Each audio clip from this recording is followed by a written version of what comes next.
funny and humorous side of George that so many people love watching. George's popularity grew, and in 2014 he entered the other Channel 4 reality TV game show, Celebrity Big Brother House, and everyone was so proud that he came in 4th place. He made some good friends in the house who kept in touch with, and I'm sure they are thinking about George today. This experience and exposure brought him opportunities to do lots of charity work, which saw George skydiving, playing football and boxing.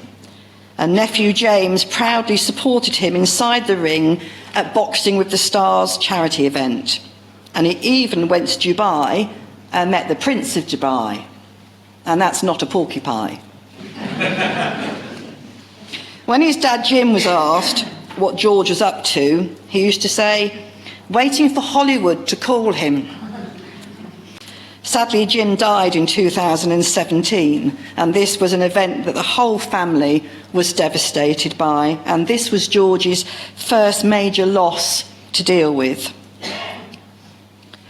In 2014, George went on a trip from the village to Ascot, and there he met Gemma, the love of his life, who the whole family adore. And George's next career as a daddy evolved. As a year to the date that they met, beloved Amelie Iris was born to them, bringing so much joy to both families. And when Gemma returned to work, George was a stay-at-home dad. And he loved looking after Amelie. He was a good daddy, and he doted upon her, even taking her to work with him and his tools in her pram. Not quite sure where Amelie was, but there we go. We shall hear more about George, Gemma and Amelie later. Recently, George spent a few weeks in Thailand with his friend Toby. This was a holiday brought by Linda to celebrate George's 40th birthday. And as usual, this was not an uneventful trip, with George losing his passport for the umpteenth time. Sadly, Pete died in June 2021, and George had another loss to manage. Linda has also been diagnosed with having Parkinson's disease, and this really threw George, who had relied on his mum so very much over the years, and now he became her carer at times. Beth always offered George a home when he was in the area, and she was very pleased to have him there one night when her supposedly male cat suddenly and unexpectedly started producing kittens. Assisted by Google, George also added midwifery to his skill set. On a serious note, family was very important to George, and they took it in turns to embrace him, and I know that they're all devastated at no longer having him in their lives. It would be remiss of me not to also acknowledge Lorraine here today. Lorraine is one of Linda's best friends and also a foster parent, and she has shown endless patience with George over the years, and she gave immediate support on the day he died. Lorraine, I think you know that you are considered to be a family member, and your friendship is highly valued. Finally, I'd like to share something that Gemma said about George. He always fell into a pit of snakes, and he came out wearing snake skin boots. That was George. But sadly, this time, he didn't. I'm now going to read Linda's tribute to her beloved son on her behalf. Thank you to everyone who has come today to say their goodbyes. I just want to say a bit about my funny, kind, lively George, who had the ability to charm everyone. He was totally non-judgmental, and he'd give you the clothes off his back if anyone needed them. On the day George was born, Jim, George's dad, when asked about how the new baby was, said, "Is him right, good Nick?" Just like he was speaking about one of his cars. And although I'm biased, I will say he definitely was in good nick. My beautiful Georgie boy. Jim also said that George got his lovely ways from the best bits of both of us. Me and Jim loved George with all of our hearts, along with Jackie, Beth, Jamie, and George. Our little family was complete. And later on, myself and Jim co-parented together really well, even though we had both had different partners. It was Jim's choice to name him George. It wasn't a popular name at the time, and we were all a little bit embarrassed when we had to tell people. However, within a few years, the older names started coming back in fashion. So we were trailblazers, really. George went everywhere with me, even to a nightclub in Portugal at 18 months old, where he woke up, climbed out of his pram, and he started dancing alongside us. He stole the show with his great moves. George first went to school in Witham, then moved to a Braintree school, and always had such lovely friends. They always had George's back, and we had great times in the King's Head, with George always beating everyone with his professional pool skills. He has always been ambitious, and apart from being a great barman, golfer and DJ, he would always think of something new he could train in. He was so enthusiastic. Well, until the next job he could try his hand at. We've had roofer, barber, cladding company, social services, electrician, offshore worker, Morrison's worker, building work and actor, to name just a few. He was always trying to better himself, and he never gave up trying. He was never rich, as he didn't charge enough or at all. Always been very generous in his giving and his spending. He became a true performer, and he liked the finer things in life: food, booze and clothes. He always liked to look smart and was always shopping, especially for bargains, something he learnt from me at an early age. I will miss his fashion shows in the front room. George did so much for charity and really enjoyed giving, although admittedly a lot of it was me doing the giving. Oh, and by the way, this is probably a good time to say that all tabs are now closed and they've gone with George wherever he is now. He was the kindest person ever, and a true gentleman. I was so proud of him. He made a lovely son to Pete and was really happy that he joined in with our showbiz life. The way George took care of Pete in his poorly days was something that I will always respect him for. But George's most favourite time was when he was with his daughter, making magical memories, teaching her all great things, having lots of fun and laughter, daddy and daughter cuddles. And Gemma was always the love of his life. But the special bond for me and George, the one that we had, was an inseparable one, and my heart is broken. It was an honour being his mum, and I'm very thankful for the last 40 years. When I met with Linda, she knew that the following iconic song should be played after her tribute today, as George was such a big spender, even if it was often spending Linda's or other people's money. So these lyrics may resonate with many of you. The minute you walked in the joint, I could see you were a man of distinction, a real big spender.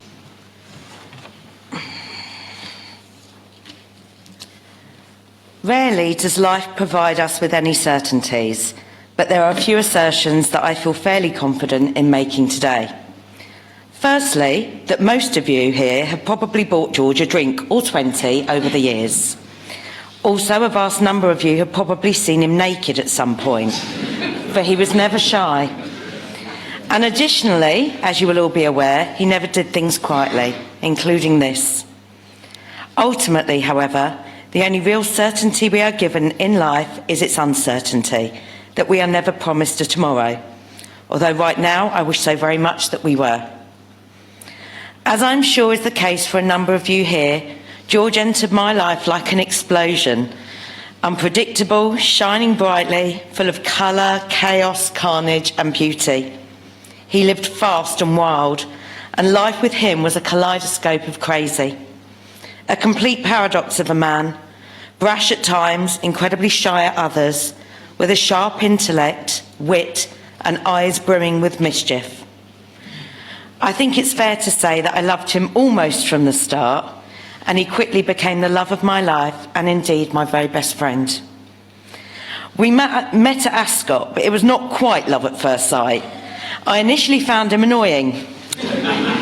And while we both sat on deck chairs, I told him that I simply wasn't interested. He enthusiastically assured me that he would change my mind. And he promptly leapt in the air like a frog, landing on top of me and collapsing my chair in the process. I don't know what this says about me, but I found him hilarious. I was intoxicated in every sense. Our crazy summer began and he never left. From the start we appeared an unlikely pairing, but I'd never met someone who so fully embraced life, and we just got each other. However, the early indicators were all there about how this ride would go. A few weeks into the relationship, he phoned me from Spain and invited me to join him for a romantic break. Without thinking, and with a bottle of wine in me, I immediately threw some things in the bag and within an hour was on my way to the airport.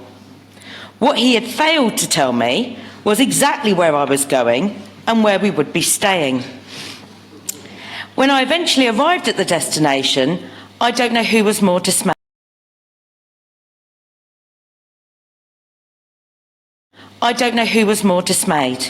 Me or the family whose holiday he had hijacked. He had simply latched onto them and was squatting in the basement of their rented villa, where I was now to join him. It was typical George, as was our first date at Stringfellows, and his subsequent proposal to me a month or so later. He took me to the top of this beautiful restaurant in London with panoramic city views and asked me to marry him. When I asked him where the ring was, he reassured me with the words, "Don't worry, babe, my mum will buy you the most beautiful ring." Needless to say, there is no ring. I told him to get lost and come back when he had a ring he'd bought and paid for himself. Quite quickly in the relationship, we discovered that I was pregnant. We moved in together and I gave birth to our daughter, Amelie Iris Gilbey. Although even that couldn't be a straightforward affair with George. During the labour, he continued to play me panpipe music of Celine Dion's My Heart Will Go On, just to annoy me. He kept bringing food in for everyone while I was nil by mouth and kept dashing to the pub in between contractions. But he eventually made it to the birth and he fell in love with her from the start. He was so delighted, in fact, that the first night in the hospital, he bought a huge feast of Chinese food, a couple of bottles of Pinot, and set my hospital room up as a buffet, complete with wine and ice in the hospital sink.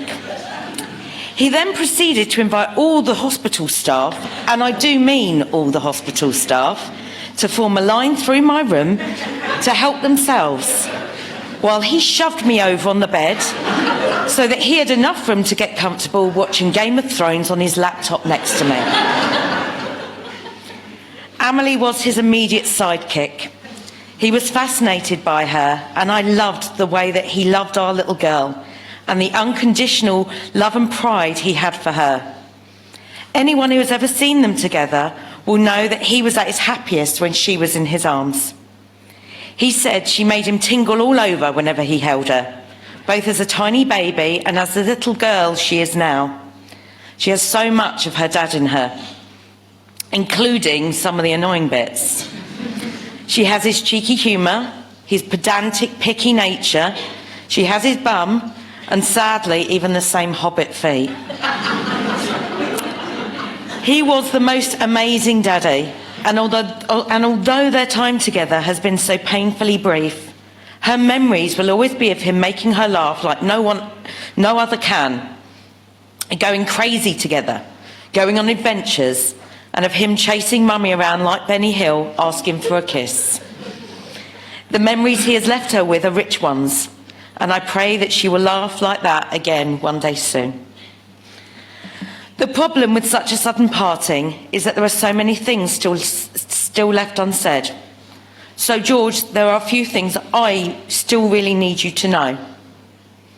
While our time together wasn't always a smooth one, I need to assure you that the love never left.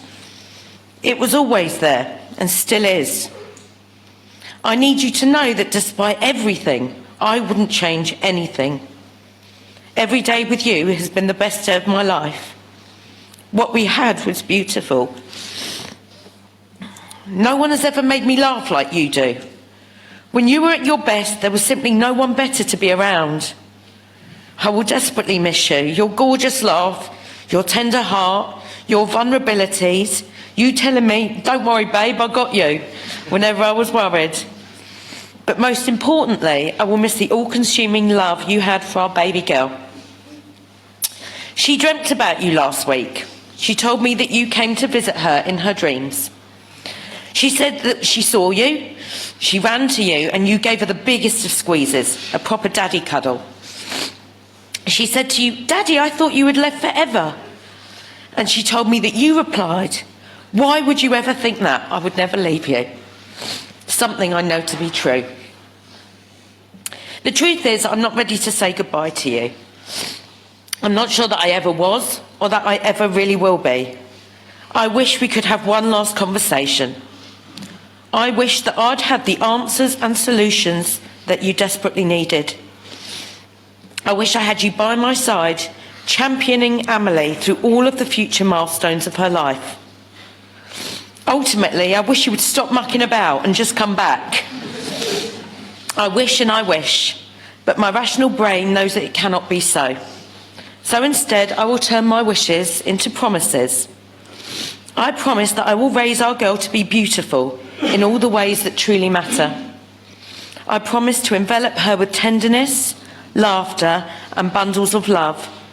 And I promise that I will keep you alive in her world throughout her life every day. You live within her. I will end by quoting one of the last texts that you sent me and echoing your words right back at you. I need you to know that it's you. It's always been you, and it always will be. How lucky am I to have loved and been loved by him like that. Thank you so much for the adventure, my lovely boy.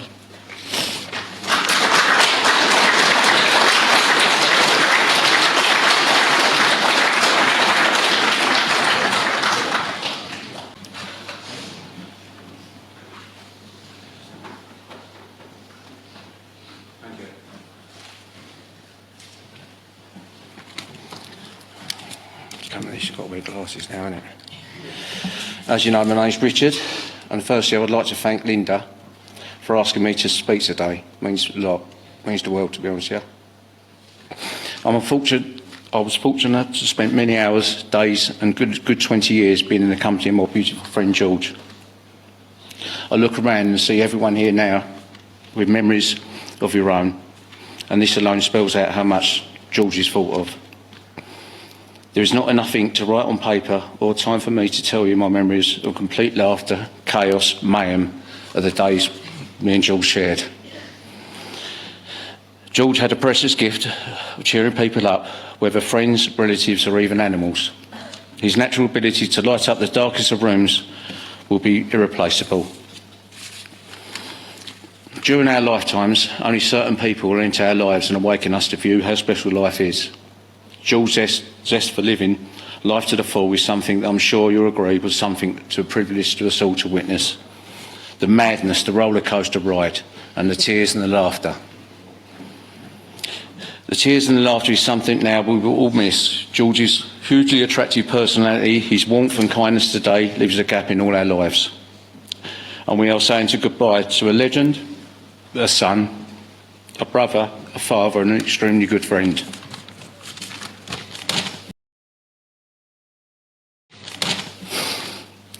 The launch of Gogglebox in 2013, the nation laughed at the antics of the Clacton family. Lynn, Pete and George captured an audience of Britain. George was catapulted in Celebrity Big Brother and again never failed to bring laughter and happiness to us all.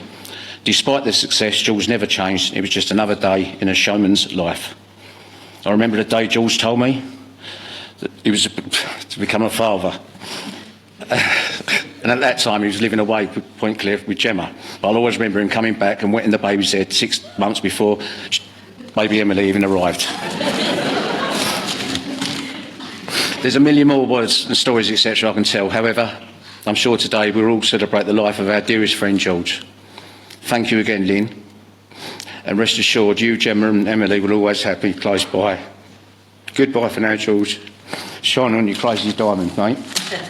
Lovely that.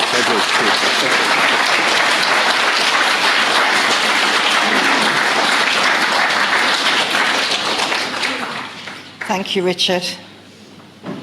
I'd like to invite Billy up next to deliver his tribute to his Georgie boy. Please join me, Billy.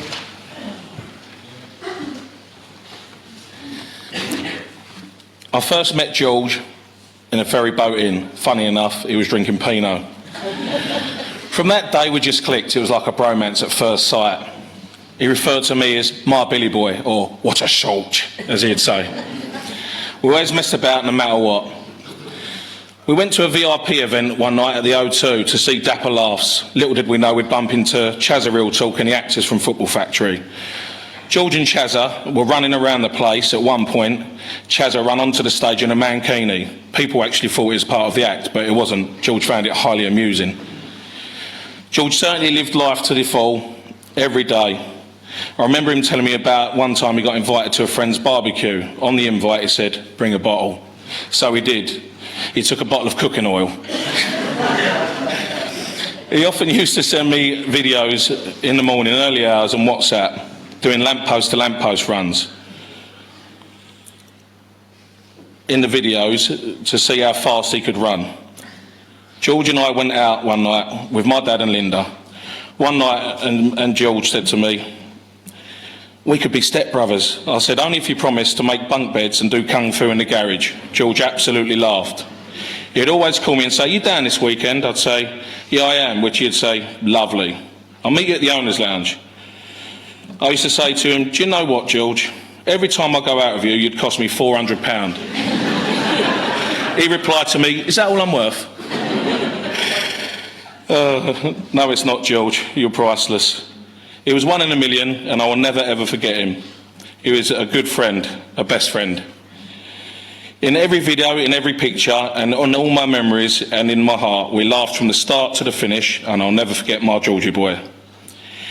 I have so many stories and antics to share, but not enough time to tell them now. But I'm sure one day, Linda, you're going to write a book.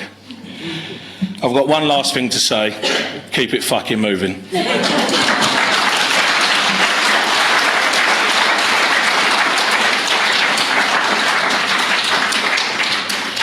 Thank you, Billy. And finally, another of George's closest friends, whom George began his friendship with whilst living in Braintree.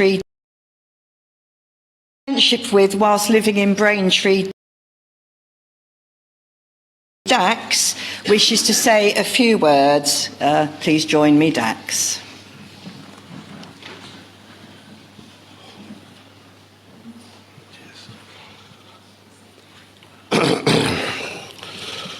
Right.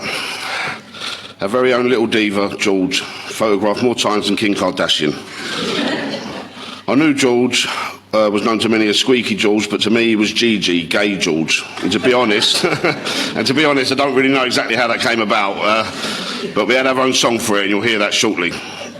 I'd always known George from the King's Head, but we became close one night in Flax when he was following me around. I decided to lose him by getting a cab back home to Whittam, only to be told that he was also going to Whittam and jumped in my cab. I think I paid for that cab. I made it clear that I would drop him first, only soon to discover he was staying right next door to me. Oh, I thought you couldn't write this. Anyway, hours later, I was next door with him and didn't leave for 2 days.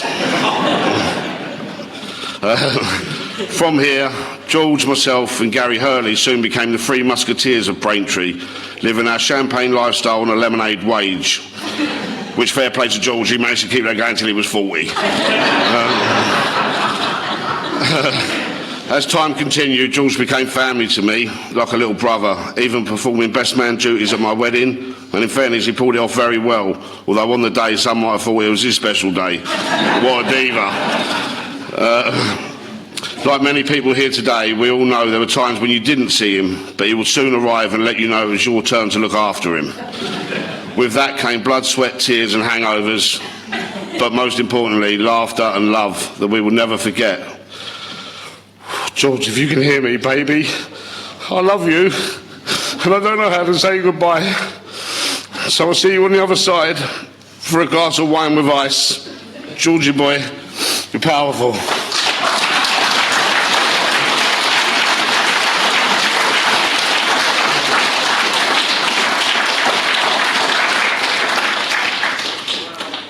Thank you, Dax. George would have loved all of those memories, with the exception perhaps of the hangovers. And now we are going to listen to a few minutes of the classic song Dax referred to for his Geoge friend, The Killing of Georgie by Rod Stewart.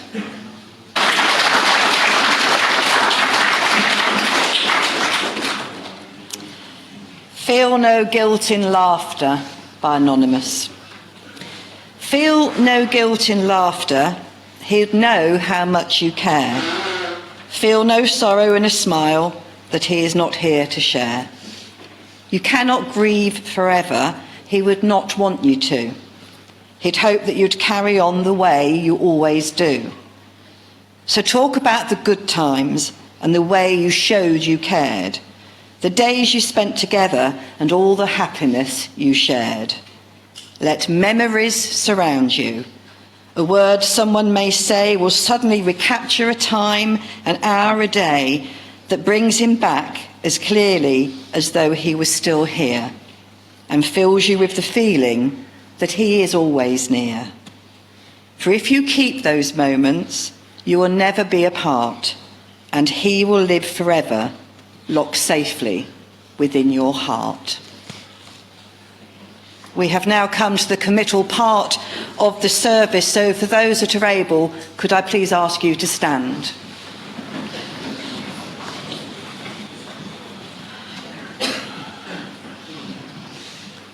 Family and friends, the time has come to say goodbye to George. George, your life we honour, your departure we have to accept. Your memory we cherish. In grief at your death, but in gratitude for your life and for the privilege of sharing it with you, we tenderly commit your body to be cremated.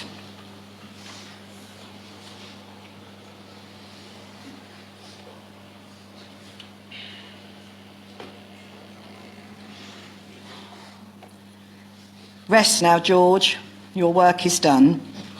You are at peace now, reunited with those that you love. Although the sun has set on his life's journey, it is by holding on to the memories of George that allows his spirit and memories of those happy times to live on. Please be seated.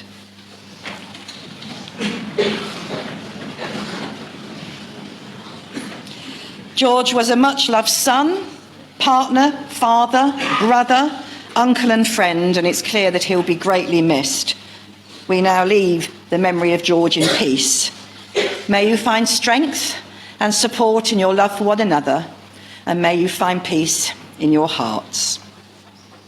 We are now coming towards the close of this celebration of George's life, but just before we leave, I would like to thank you all so very much for being here today to remember him, to pay your respects, to say your farewells, and to show your support for Linda and the family.